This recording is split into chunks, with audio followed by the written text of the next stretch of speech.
जय जय स्वामी समर्थ श्रोत्यांनो, तुम्ही आयुष्यात कधी अशा वळणावर येऊन उभे राहिला आहात का, जिथे स्वतःच्या माणसांनीच तुमच्यावरचा विश्वास गमावला असेल? जेव्हा संपूर्ण जग तुमच्या विरोधात उभे ठाकते, तेव्हा समाजात बोचरे टोमणे तुमच्या काळजाला अपार चिरून जातात, तेव्हा एक असहाय्य स्त्री म्हणून तुम्ही काय कराल? अक्कलकोटचे श्री स्वामी समर्थ महाराज नेहमी म्हणतात, भिवू नकोस, मी तुझ्या पाठीशी आहे. पण जेव्हा संकटाचा डोंगर कोसळतो, तेव्हा एका वाक्यावरचा विश्वास टिकवून ठेवणे किती कठीण असते, याची तुम्हाला कल्पना आहे का? आजची ही कथा एका अशाच अभागी माऊलीची आहे, जिची अब्रू, जिचा सन्मान आणि जिचे पावित्र्य चारित्र्य एका रात्रीत गावातील दुष्टींनी धुळीस मिळवले होते. स्वतःच्या पतीने भर पावसात घरातून बाहेर हाकलून दिले. जेव्हा त्या माऊलीने अक्कलकोटच्या दिशेने पाऊल टाकले, तेव्हा साक्षात परब्रह्माने तिची लाज कशी राखली आणि एका संपूर्ण गावाला कशी जन्माची अद्दल घडवली, ही थक्क करणारी सत्यकथा आज आपण पाहणार आहोत. तुम्ही जर स्वामींचे खरे भक्त असाल तर हा व्हिडिओ शेवटपर्यंत नक्की पहा, कारण या कथेतील एक एक प्रसंग तुमच्या अंगावर काठा आल्याशिवाय राहणार नाही. चला तर मग मनोभावे स्वामींचे स्मरण करूया आणि कथेला सुरुवात करूया. ही घटना आहे कर्नाटकच्या सीमेवर असलेल्या आणि अक्कलकोटपासून काही मैलांच्या अंतरावर वसलेल्या एका छोट्याशा गावात. या गावात राधाबाई नावाच्या एक अत्यंत लागवी, कष्टाळू आणि सात्विक महिला आपल्या पतीसोबत आणि सासू सासऱ्यांसोबत राहत होत्या. राधाबाई दिसायला जेवढ्या साध्या होत्या, तेवढेच त्यांचे मनही अत्यंत शुद्ध होते. त्यांचे पती विठ्ठलराव गावात एक प्रतिष्ठित श्रीमंत शेतकरी होते. सुरुवातीची काही वर्ष त्यांचा संसार अगदी सुखाचा, समाधानाचा चालला होता. राधाबाईंची स्वामी समर्थांवर प्रचंड श्रद्धा होती.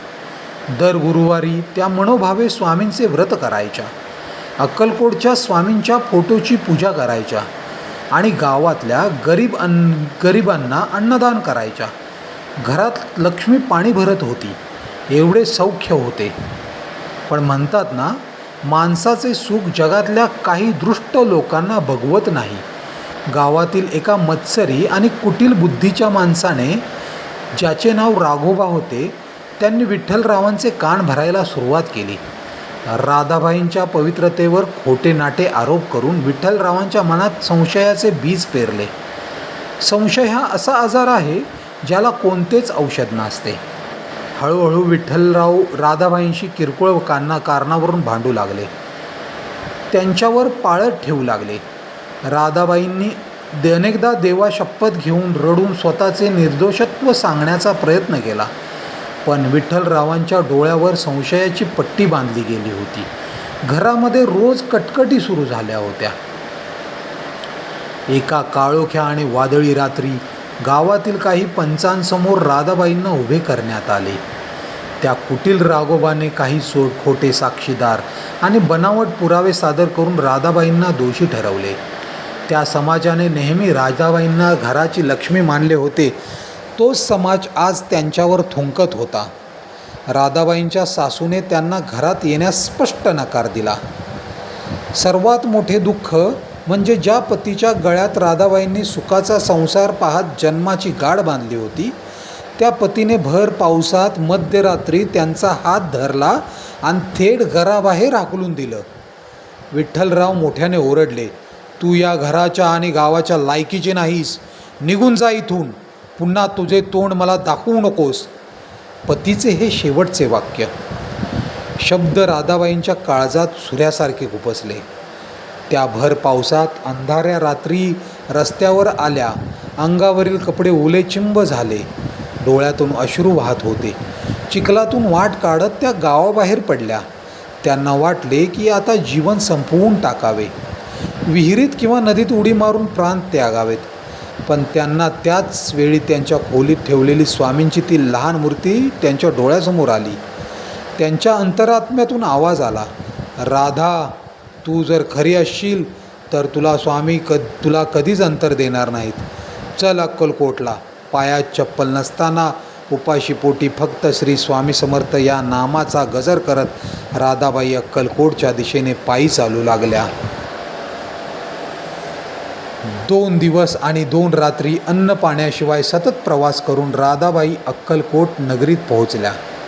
अक्कलकोटमध्ये नेहमीप्रमाणे वडाच्या झाडाखाली स्वामी समर्थ महाराज विराजमान होते. त्यांच्या भोवती शेकडो भक्तांचा गराडा होता. राजे महाराजे मोठे श्रीमंत लोक स्वामींच्या चरणावर सोन्या चांदीची नाणी, पेढे आणि महावस्त्रे अर्पण करत होते. राधाबाई गर्दीच्या अगदी मागे एका खांबाजवळ उभ्या होत्या. त्यांचे कपडे मळलेले होते, केस विस्कटलेले होते आणि चेहऱ्यावर प्रचंड थकवा होता. त्यांच्या मनात भीती आणि शंका होती. माझ्यावर संपूर्ण गावाने कलंक लावला. माझ्या पतीने मला सोडले होते. मी कलंकित आहे का? स्वामी मला स्वीकार करतील का? माझ्याकडे तर त्यांना द्यायला काहीच नाही. त्या मनोभावे स्वामींकडे पाहत डोळ्यातून अश्रू गाळत होत्या. अचानक स्वामींचे डोळे लाल झाले. ते अचानक ताडकन उभे राहिले. त्यांनी हातातला सोटा जमिनीवर प्रचंड जोरात आपटला. संपूर्ण दरबार शांतता पसरली. स्वामी मोठ्याने ओरडले, अरे त्या गावकऱ्यांना आणि तिच्या नवऱ्याला वाटतं की ती पापी आहे. कुठे आहे ते चांडाळ? बोलवा त्यांना इथं समोर. आणि काय आश्चर्य, विठ्ठलराव आणि गावातील काही पंचही पश्चातापाने आणि स्वामींच्या दर्शनासाठी नेमके त्याच वेळी अक्कलकोट दरबारात आले होते. स्वामींची ती गर्जना ऐकून विठ्ठलराव थरथर कापू लागले. स्वामींनी विठ्ठलरावांना आणि राघोबाला जवळ बोलावले आणि कडकडून विचारले, तुझ्या डोळ्यांना काय झापड आली? सोन्यासारख्या पवित्र स्त्रीला तू घरातून बाहेर काढले. त्या दृष्टाचे ऐकून स्वतःच्या लक्ष्मीचा अपमान केलास. थांब, आता तुझी परीक्षा घेतो. स्वामींनी समोर जळत असलेला पवित्र धुनीत एक लाल भडक धगधगता कोळसा आपल्या हाताने उचलला. संपूर्ण दरबार स्तब्ध झाला. लोकांना वाटले की आता काय अनर्थ होतोय. स्वामींनी तो लाल भडक कोळसा राधाबाईंच्या दिशेने फेकला आणि तो थेट राधाबाईंच्या पसरलेल्या हातावर पडला. लोकांनी डोळे मिटून घेतले. सर्वांना वाटले की आता राधाबाईचे हात भाजून निघतील, त्या वेदनेने ओरडतील. पण क्षणार्धात तिथे एक अद्भुत चमत्कार झाला. तो लाल भडक कोळसा जसा राधाबाईंच्या हाताला स्पर्श झाला तसा त्या कोळशाचा एक क्षणात थंडगार पांढऱ्या शुभ्र फुलांचा हार बदल झाला. होय श्रोत्यांनो, साक्षात अग्नीनेही राधाबाईंच्या पवित्रतेची आणि चारित्र्याची साक्ष देत होती. हा अद्भुत आणि दिव्य चमत्कार पाहून विठ्ठलराव आणि गावातील पंच स्वामींच्या आणि राधाबाईंच्या पाया पडले. विठ्ठलरावांच्या डोळ्यातून घळाघळा अश्रू आले. ते रडत म्हणाले, मला माफ करा राधा, मी नराधम आहे. मी लोकांच्या सांगण्यावरून तुझ्यावर संशय घेतला. मला क्षमा कर. त्या राघोबाचे खोटा आळ आणला होता. त्याला स्वामींनी सोट्याचा प्रसाद दिला आणि तो गाव सोडून पळून गेला. स्वामी महाराजांचा राग आता शांत झाला. त्यांनी राधाबाईच्या डोक्यावर आपला वरदहस्त ठेवला आणि अत्यंत प्रेमाने माऊलीच्या स्वरात म्हणाले, पोरी, जोपर्यंत हा स्वामी जिवंत आहे ना, तोपर्यंत माझ्या कोणत्याही लेकीची अब्रू जगात वेशीवर टांगली जाणार नाही. जा, तुझा संसार सुखाचा होईल. आणि विठ्ठला, पुन्हा जर हिच्या डोळ्यातून अश्रू आले तर हा सोटा पाठीवर बसेल, लक्षात ठेव. राधाबाई आपल्या पतीसोबत अत्यंत सन्मानाने अभिमानाने पुन्हा गावी परतल्या. गावातल्या ज्या लोकांना त्यांच्यावर बोट उचलले होते त्यांनी डोके टेकवून राधाबाईंची माफी मागितली. राधाबाईंच्या अढळ भक्तीने आणि स्वामींच्या कृपेने त्यांचे आयुष्य पुन्हा एकदा आनंदाने भरून गेले. तर माझ्या माता भगिनींनो आणि श्रोत्यांनो, या कथेवरून आपल्याला काय शिकायला मिळते? जरी तुम्ही पाठीमागे लागले, जगाने तुमच्यावर खोटे आरोप केले तरी कधी खचून जाऊ नका. जर तुम्ही तुमच्या जागी खरे असाल तर अक्कलकोटची माऊली तुमची ढाल बनून उभी राहील. स्वामींच्या दरबारात न्याय मिळायला कदाचित थोडा वेळ लागू शकतो, पण तिथे अन्याय कधीच होत नाही. तुम्हाला ही हृदयस्पर्शी कथा कशी वाटली आम्हाला कमेंट करून नक्कीच सांगा. जर तुम्ही स्वामींचे खरे भक्त असाल तर कमेंट बॉक्समध्ये जय जय श्री स्वामी समर्थ राहायला विसरू नका.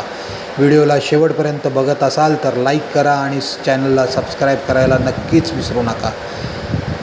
भिवू नकोस, मी तुझ्या पाठीशी आहे. श्री स्वामी समर्थ.